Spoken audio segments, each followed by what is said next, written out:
If you've read the books, watched the videos, filled notebooks with notes, and your life still looks the same, it's not because you're broken. It's because you were never shown how to turn information into transformation. Let's fix that. The pages you read contain the shortest, dependable philosophy of individual achievement ever presented. A philosophy derived from the cold, hard, factual analysis of over 500 of the wealthiest and most successful men in the history of the modern world, including those who achieved their goals later in life and had to accelerate their progress by mastering these very laws. But simply reading a textbook is not enough. The laws of success demand action, not contemplation. Knowledge is only potential power. It remains dormant and useless, a heavy, inert weight upon the mind, much like an uncharged battery sitting unused, until it is animated by organized thought and directed effort toward a specific, clearly defined end. If your life has not changed, if you still feel stuck, behind, or paralyzed by indecision, you fail to supply the missing link, organized and intelligently directed action. This is not a moral failing.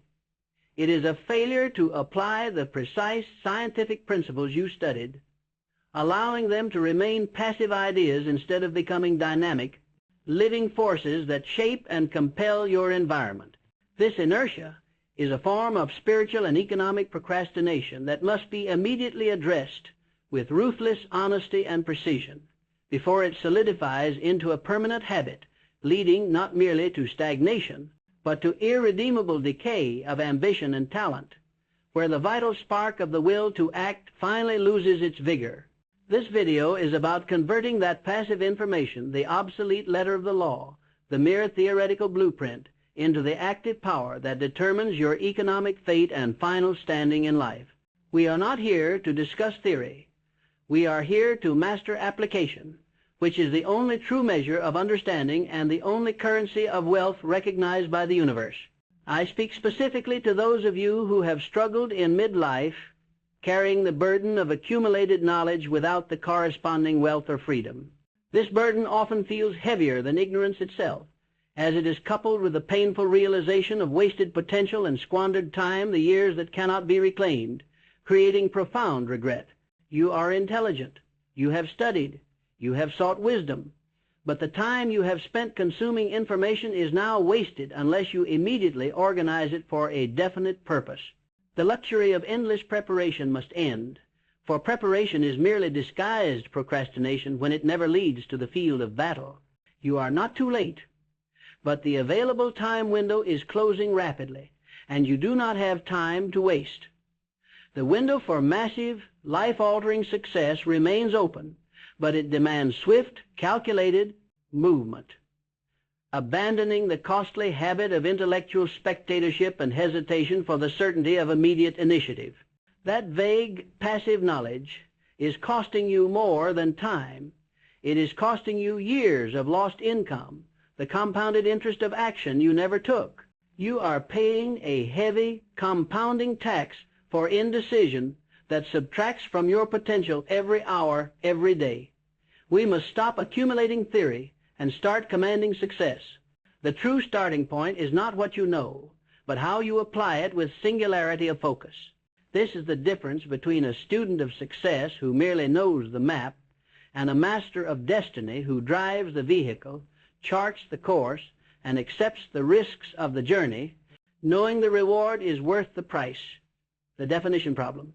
Converting information into purpose. You possess the potential knowledge of the principles, but you lack the definiteness of purpose. You were taught by society and faulty education to wish vaguely, hoping for a benevolent universe to deliver results, but you were never taught how to command success through the precision of thought. The universe is a perfect accountant. It does not reward ambiguity. It only rewards exactness of design, measurement, and demand.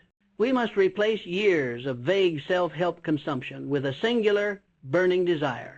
This desire must be so intense that it becomes the dominant thought impulse in your mind, allowing no conflicting impulse, no thought of retreat to take root.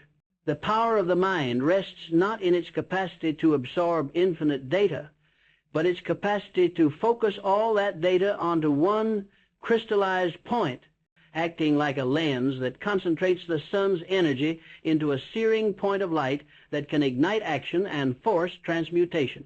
The reason for this common failure is simple, yet profound.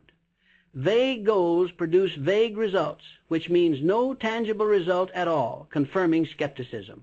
The energy of the universe, spiritual or physical, cannot respond to an undefined command, much like a general cannot march his army without a specific objective, or a builder cannot construct a skyscraper without precise blueprints. You read constantly, yet you feel lost or aimless because every new idea, every new book only adds to an undefined pile of possibilities, creating mental clutter instead of clarity. This mental diffusion is the enemy of prosperity. It is the ultimate form of self-sabotage, draining your life force and willpower. The mind, being constantly fed new options, never commits to one path, resulting in diffusion of effort. Much like scattered sunlight cannot generate heat, it requires concentration to burn. You secretly believe success relies on luck because you have never structured your mind to demand success based on law, the immutable law of cause and effect applied to thought. Where definite thought produces definite results, you allowed the world to define your desires, chasing fleeting interests and social expectations, which left you with endless options and no fixed target. This lack of definiteness is the chief reason for failure in every walk of life, acting as a perpetual anchor holding you back from acceleration and dissipating your most valuable asset, mental energy and time. Many cliffhanger. If you have not defined your goal in numerical, time-bound terms, you are not failing, you are merely dreaming. The dream stops now. The successful man leaves nothing to chance, defining the stakes, the reward, and the deadline with absolute certainty, making his aim a fixed, irresistible point to which all his forces are marshaled. The time for wishing has expired and must be replaced by commanding. I learned early in my research that the starting point of all achievement is desire, and not merely desire, but definite desire. The man who merely hopes to be rich, or merely hopes to find his purpose, will remain a hopeful dreamer, eternally waiting for a favorable tide that never arrives because he has made no preparation for its arrival. His desire is lukewarm, easily extinguished by the first setback. The man who takes a definite path toward a definite purpose and backs it with a burning desire cannot fail because his mind has no option for retreat. His only path is forward, across the bridges he has burned behind him. This burning desire is the self-starter, the inner engine that generates the necessary effort and persistence required to overcome the inevitable obstacles. It is the fusion of emotion and aim, giving the definite purpose its irresistible magnetic pull that attracts all necessary resources and people to its cause. Consider the classic, deeply instructive case of Edwin C. Barnes, who proved how true it is that men really do think and grow rich. Barnes had every external disadvantage. He possessed no money, he had limited education, and he had no acquaintance with Thomas Edison. These external facts were irrelevant to him because he possessed a force greater than capital or connections, definite purpose. Yet he fixed in his mind the definite, consuming idea that he would become Edison's business associate. Not a clerk, not an employee, but an associate. His desire was not for a job, but for a definite position of partnership. His burning desire was so intense and so definite that it eventually created the opportunity, forcing circumstances to align with his purpose and bending the will of others to his demand. He did not ask Edison for a job. He presented himself to Edison and demanded the partnership, a demand backed by the unwavering intensity of his definite purpose. He persevered for 5 years, enduring rejection, low wages, and initial ridicule, because his original aim was fixed and non-negotiable. He understood that his purpose was not subject to temporary discouragement or the initial judgment of others. He knew his demand was just, and his desire would eventually prevail through sheer force of concentrated will. Barnes did not read his way to success, he desired his way to success. converting an intangible idea into a tangible reality through the law of definiteness. His story is the perfect laboratory example of desire transmuting itself into its physical equivalent, demonstrating the irresistible force of a single, defined aim, backed by the refusal to accept any substitute and maintained over years of testing. The accumulated information in your head is useless until it is crystallized into a definite chief aim, DCA. This crystallization is the mental work you must perform. It is the act of intellectual alchemy that turns base thought into golden focus. This is the first step toward riches. You must now force your mind to convert the general idea of wealth, which is only wishful thinking, existing only in abstraction, into the specific, numerical, time-bound reality of wealth.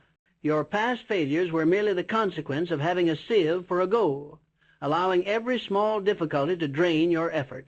The DCA acts as the magnetic center, drawing all scattered mental forces, specialized knowledge, and necessary human alliances into a singular, powerful current, and repelling all irrelevant opportunities and distractions, simplifying the entire universe of possibilities down to your single goal. Here is the scientific method, the very steps practiced by every financial giant I studied, for transmuting desire into its financial equivalent. Fix the exact amount of money or definite goal you desire. Precision is the first principle of all mental chemistry. State the definite amount clearly, not generally. The vagueness of more money is immediately rejected by the subconscious, which requires precise blueprints to begin construction. State the precise figure and refuse to settle for less, for the mind must be convinced of the target's exact nature. Determine the service or commodity you intend to give in return for the money. There is no such reality as something for nothing. The universe operates on strict laws of equivalent exchange. You must commit to a fair equivalent, whether it be time, specialized knowledge, or a new system. This instills a sense of justice and realism in your plan, preparing you for the action and value creation required, making your ambition ethically sound and economically viable. Establish a definite date when you intend to possess the money. A deadline is the engine of the subconscious mind. A goal without a deadline is merely a dream, possessing no active energy or urgency.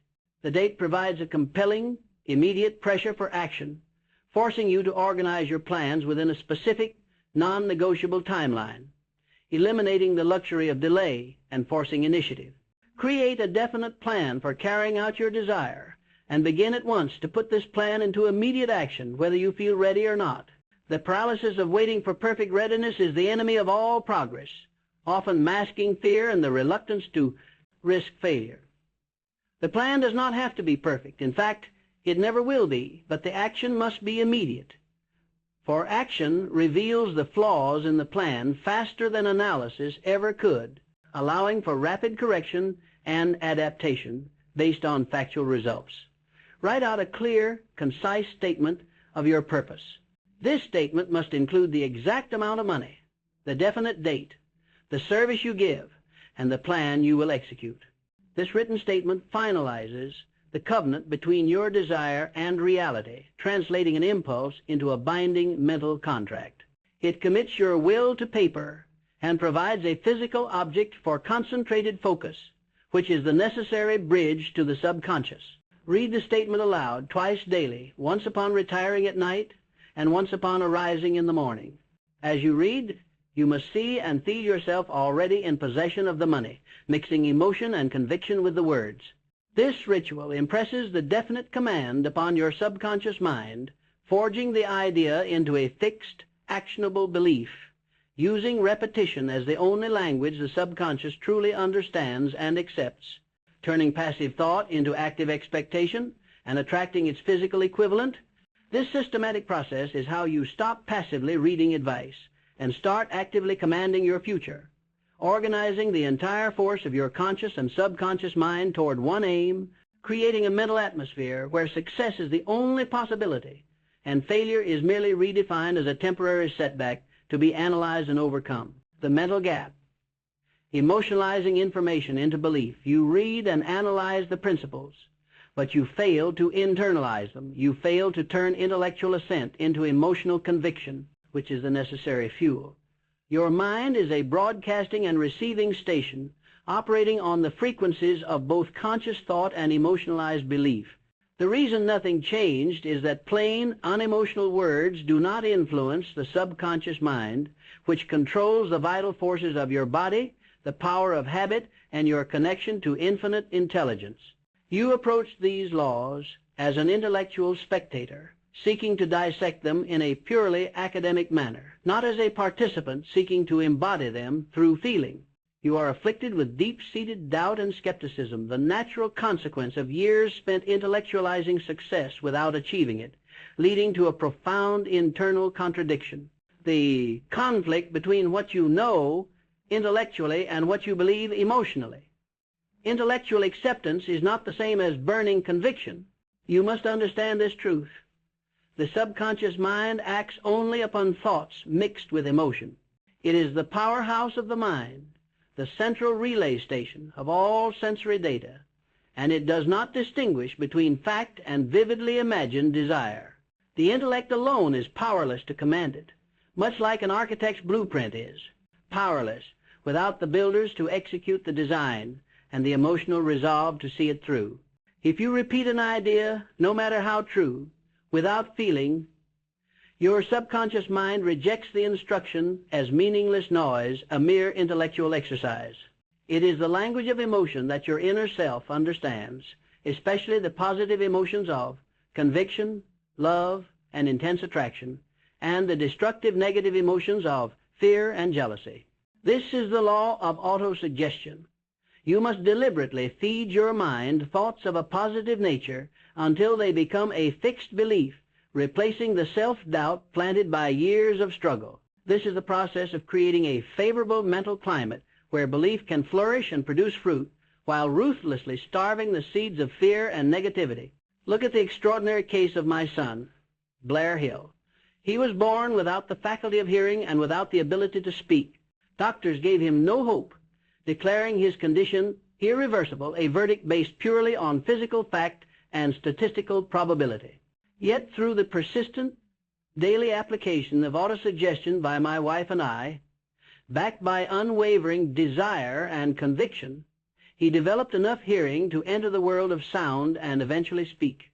We did not appeal to logic. We appealed directly to the subconscious mind, using emotionalized conviction, constantly placing the image of him speaking and hearing into his own mind and his environment, treating the desire as an inevitability which the subconscious was compelled to work toward.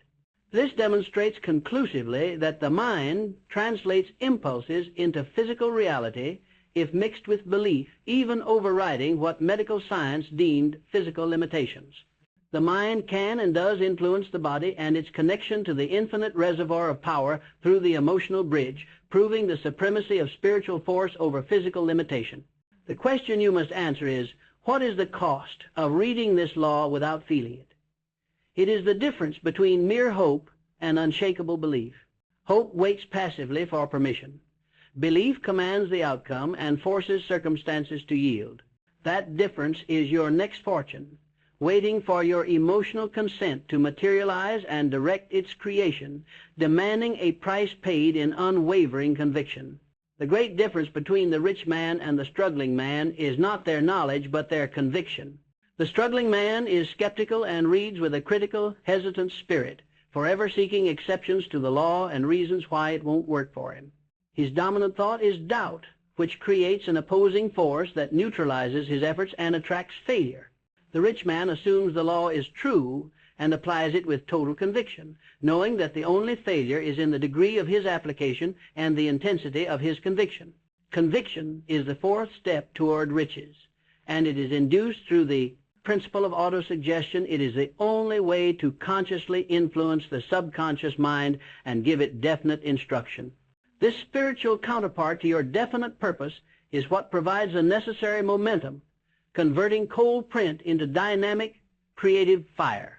The absence of conviction is the silent, internal saboteur of every great plan, ensuring its defeat before the first action is taken by creating the conditions of doubt.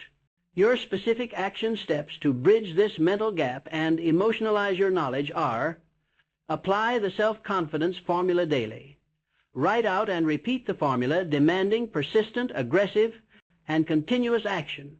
This written commitment is a direct order to your subconscious mind, establishing a mental pattern of courage that supersedes the paralysis of doubt and the hypnosis of failure. This must be done with intensity, with your voice carrying the weight of command and total conviction. Concentrate your thoughts for 30 minutes daily on the task of thinking of the person you intend to become, creating a clear mental picture. The image of your future self must be so real that you feel the confidence that accompanies it, inhabiting the role completely, not as fiction, but as prophecy. Use all 5 senses, sight, sound, touch, smell, and taste, to make this mental picture vivid and compelling, impressing it deeply into your inner consciousness until it becomes your new reality template, automatically guiding your every action and reaction toward the goal. Mix emotion or feeling with your words when reading your DCA statement. Conviction is the strongest, most productive of the positive emotions, the vital link between thought and infinite intelligence. Read your statement with the conviction that the money is already in your possession, treating the goal as an accomplished fact, not a distant possibility. Assume the posture of success now, and your mind will follow the instruction of your emotional state, eliminating procrastination. Through repetition of thought, consciously place your DCA into the subconscious mind until it becomes permanent. This requires sustained concentration, which is the focusing of energy upon a definite desire until it becomes a habit. The law is simply this: you become what you think about most often and with the most intense feeling. Your habitual, emotionalized thoughts shape your physical destiny more surely than any outside influence or circumstance, for you attract what you believe with feeling. You must follow ALL instructions in a spirit of conviction. Every action step must be taken with the belief that you will achieve your purpose. Doubt paralyzes all effort and attracts opposing forces. Belief galvanizes your mind, attracting resources and opportunities, creating a favorable vibration that draws success to you through the law of harmonious attraction, compelling the universe to yield. The passive consumption of self-help is a grave waste of time. Your knowledge must be energized by conviction. Your mind is waiting for your emotionalized command. Give it that command today and observe the principles begin to organize reality in your favor, for the subconscious has no choice but to obey the emotion-backed instruction. The action problem, decision over paralysis, by analysis reading, generates ideas, but ideas are useless without the power of decision. A powerful idea held passively is worthless. It is merely a liability, a form of intellectual debt that costs you time and confidence. If you are reading constantly and still not achieving, it means you are suffering from paralysis by analysis, creating indecision, the seedling of fear, which poisons the will and eliminates initiative. The time you spend consuming information is merely time stolen from action, a mental alibi for refusing to take a stand and accept responsibility for the outcome. This hesitation is the most dangerous form of spiritual poverty because it masks itself as prudence when in reality it is cowardice dressed in the robes of caution, delaying the inevitable moment of risk and commitment. The man who struggles later in life often does so because he is perpetually waiting for the perfect plan, the perfect timing, or the perfect amount of knowledge. He reads to postpone action, believing that more information will somehow eliminate risk and uncertainty. But risk is inherent to all worthy endeavors. It is the price of entry and the tax paid for possibility.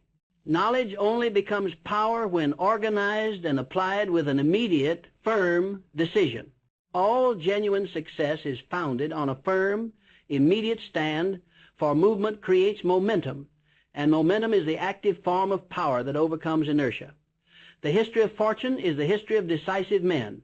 The men who accumulate great wealth are those who reach decisions promptly and change them slowly, if at all.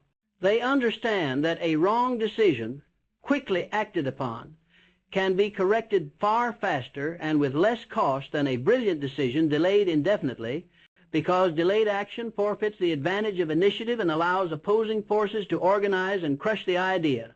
The common man is the opposite, slow to decide, quick to change, allowing every passing opinion to sway his course like a rudderless ship buffeted by the slightest current. Your age means you cannot afford the luxury of indecision. The time cost is too high to be calculated, as every hour lost is irreplaceable. Every moment spent in analysis without execution is a moment lost forever, a tax paid to the god of procrastination that compounds against you until retreat is inevitable. Consider the extended example of Dr. Gonzalez. He needed $1 million for his college. He struggled in vain for months to raise the money through conventional, hesitant means, asking timidly for small donations until he faced the realization that the only limitation was that which he set up in his own mind, indecision to demand the sum promptly and with conviction. He stopped agonizing over the execution details and reached a definite decision to acquire the $1 million within 1 week. That definite decision, backed by a burning need, galvanized his plan into action, creating a new level of mental intensity and focus that attracted the necessary resources.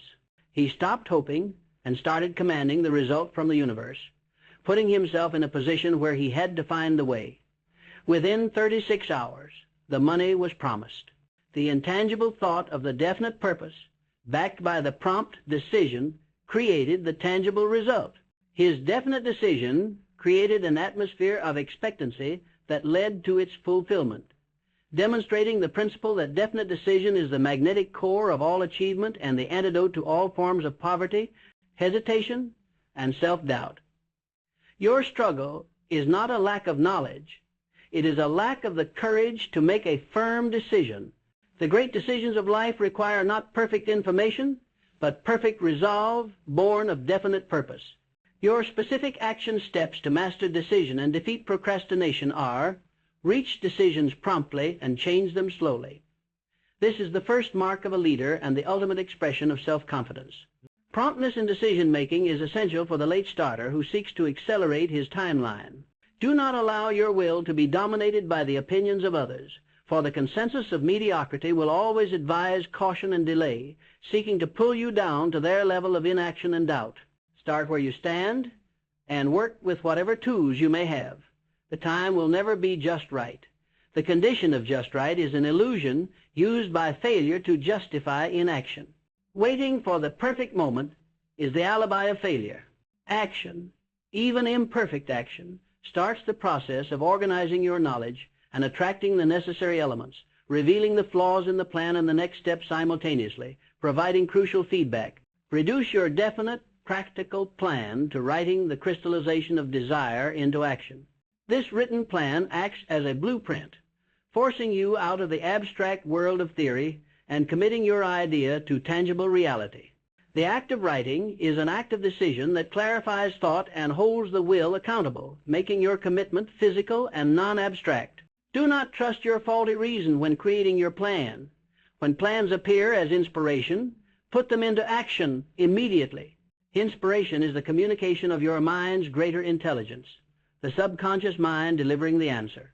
Seize it, do not analyze it to death, for hesitation allows the impulse to fade back into the ether and doubt to set in, turning genius into regret and lost opportunity. Accurate thinking requires separating facts from mere information, avoiding guesswork and opinions.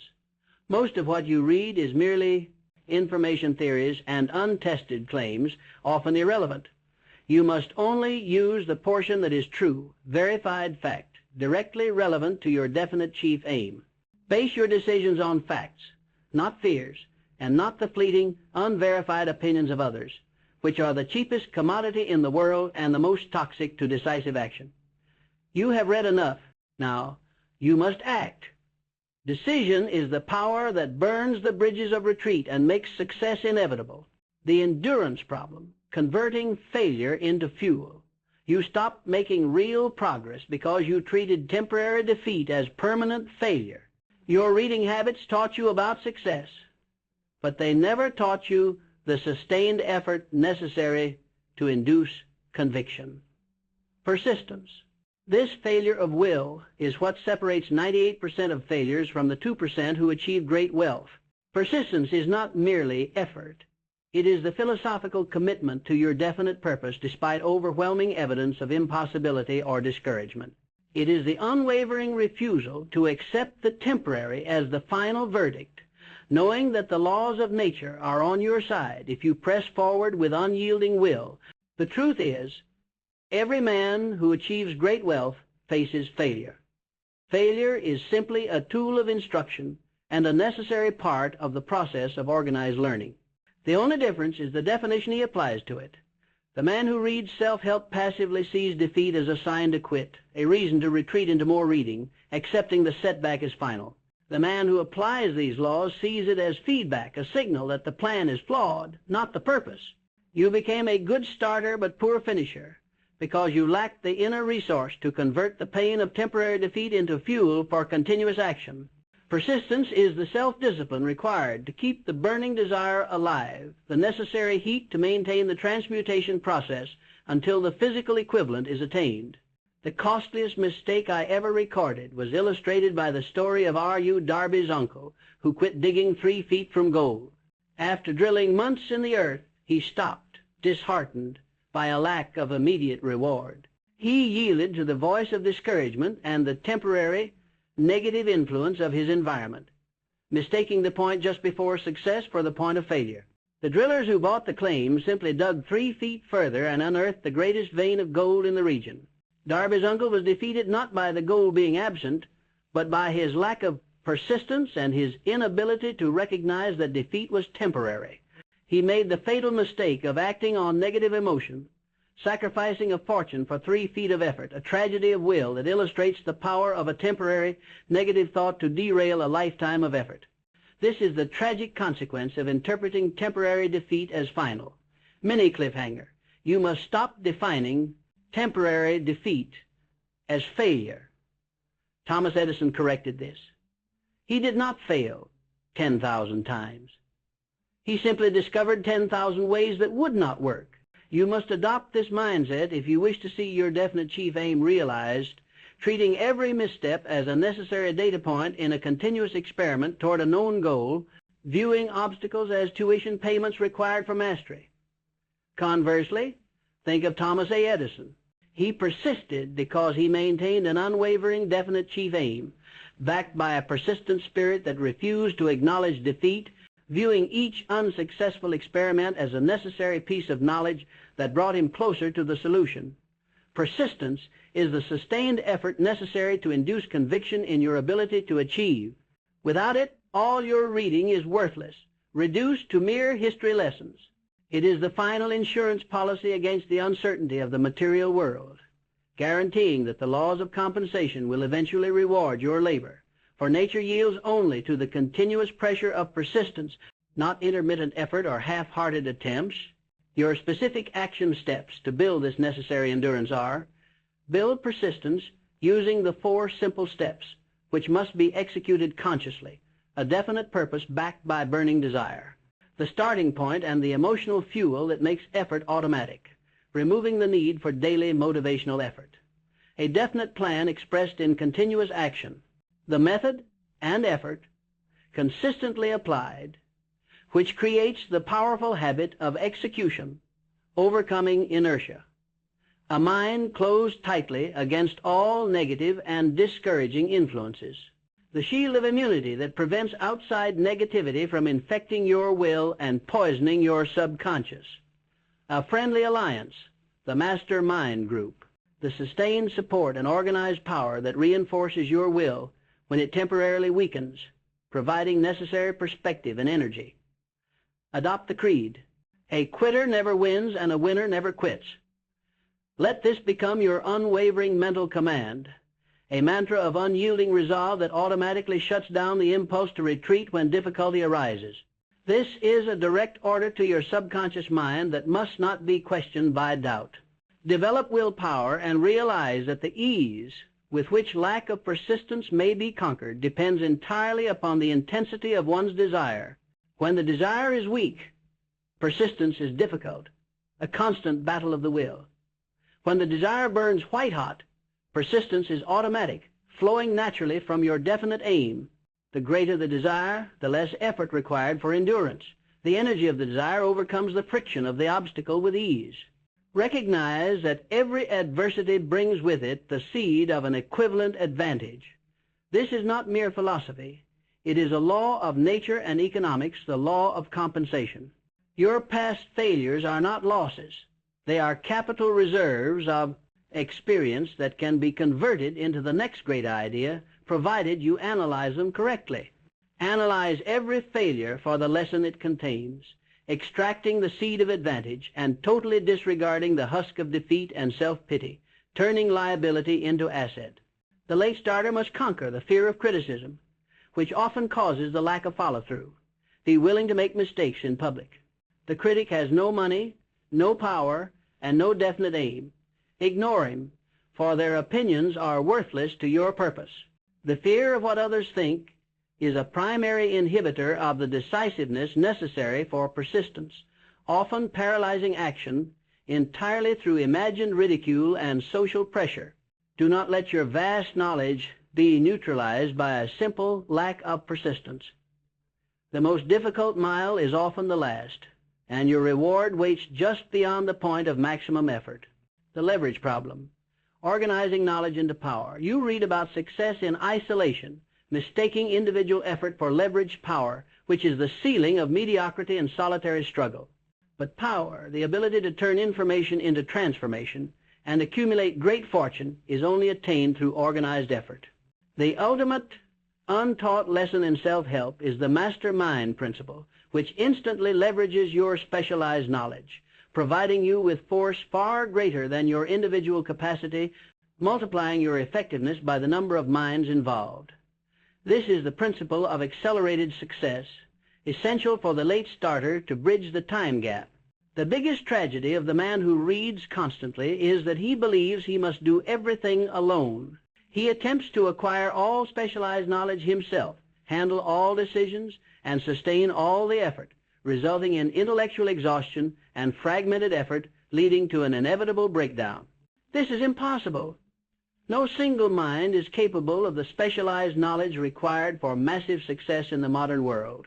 Your reading gave you potential power, but it failed to give you the organized power necessary for colossal fortune. You must learn to multiply your brain power through alliance and cooperation, borrowing the experience and genius of others through a perfectly coordinated system. Power is defined as the organized and intelligently directed knowledge. Since your time is limited and you are starting later in life, you must borrow the knowledge, experience, and manpower of others through the Mastermind Alliance. Specialized knowledge is worthless until it is organized into definite plans and backed by this power.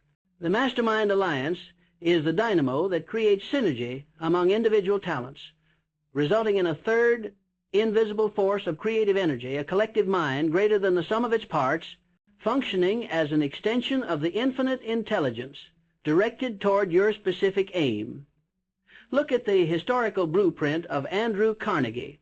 He was known as the Steel King, yet he knew very little about the technical process of steel manufacture. He was not a metallurgist. How did he accumulate millions?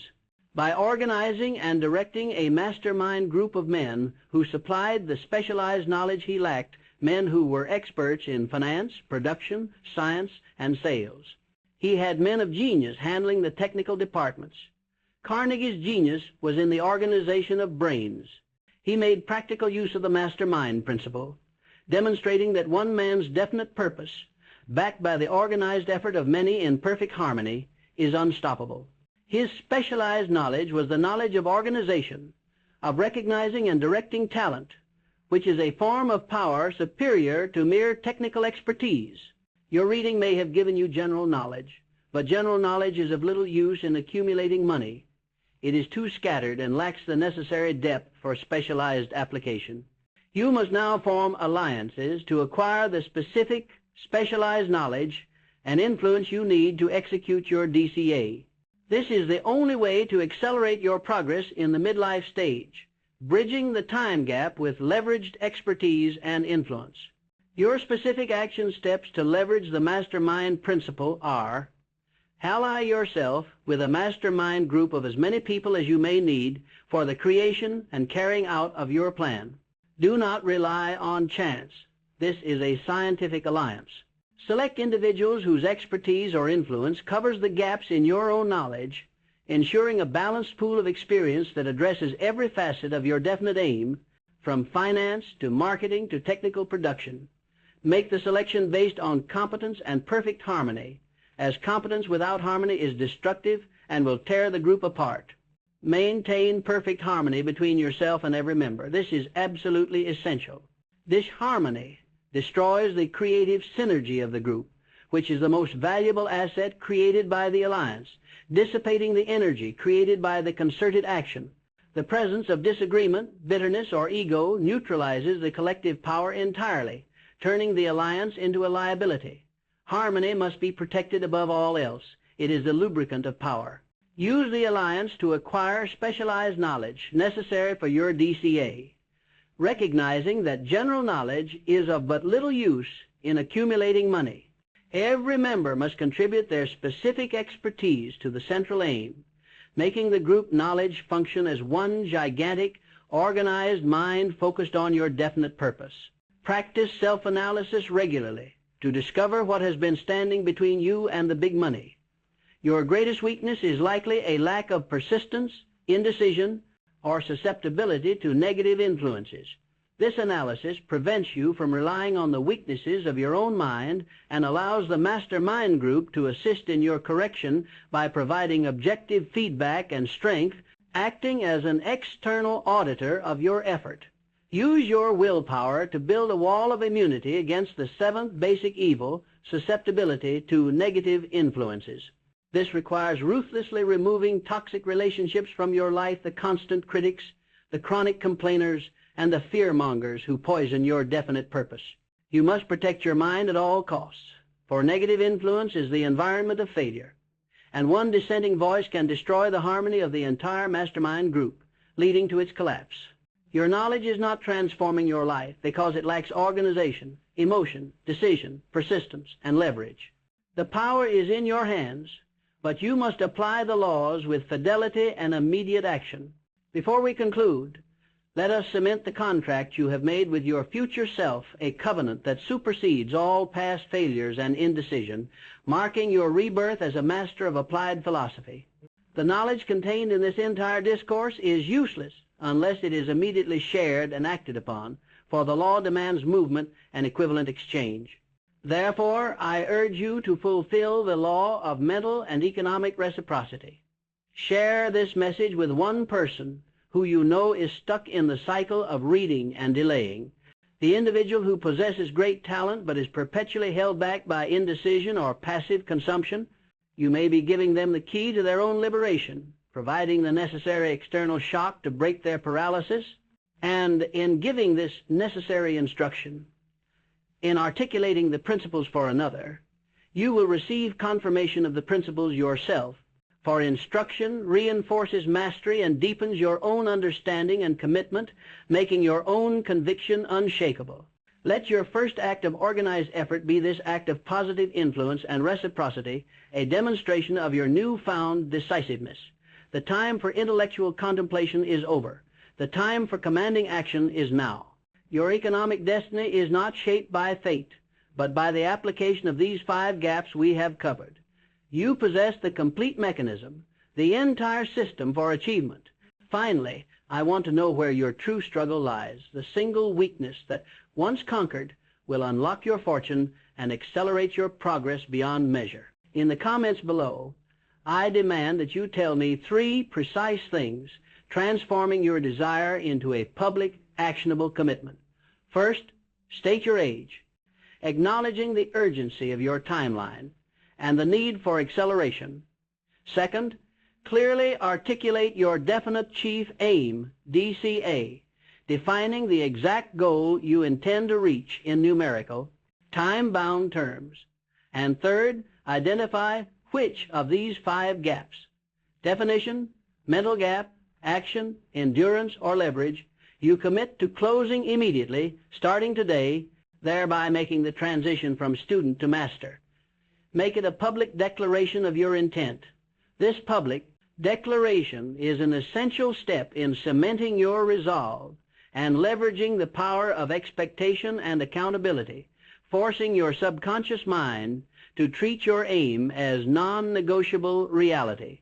You are not broken. You are simply unorganized and undirected. This realization should not induce shame, but liberation, for disorganization is a curable disease of the will, not a permanent defect of character. The truth is, you possess the entire supply of raw materials necessary for the construction of your empire. Your accumulated knowledge, those notebooks filled with ideas, are the fuel, the high-octane energy source for this grand endeavor. Your definite chief aim, DCA, is the destination, the precisely fixed target that focuses all available energy. And these 5 principles, which we have meticulously detailed, definiteness, autosuggestion, decision, persistence, and the mastermind, are the engine of transmutation, the very mechanism that converts intangible thought into tangible wealth. You possess the map of success handed down by the masters of achievement. Now you must seize the steering wheel and start driving with purpose and speed. There is no greater luxury you can afford than to travel slowly now. You must refuse to stop or slow down, maintaining an unyielding trajectory, for the immutable law of compensation awaits your definite demand and your organized action. This law dictates that the universe will return to you, in equal or greater measure, the value of the service and the intensity of the effort you apply.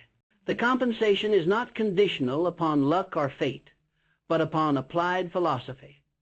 The reward for persistence is always vast, and it is reserved only for those who press on against all temporary defeat. You are not too late to command the future you desire, but you must recognize that you do not have time to waste.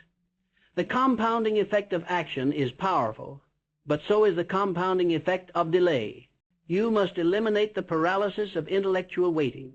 Therefore, start now, this very second, and let your first definite action be the public declaration of your intent, forging a covenant of commitment with your future self.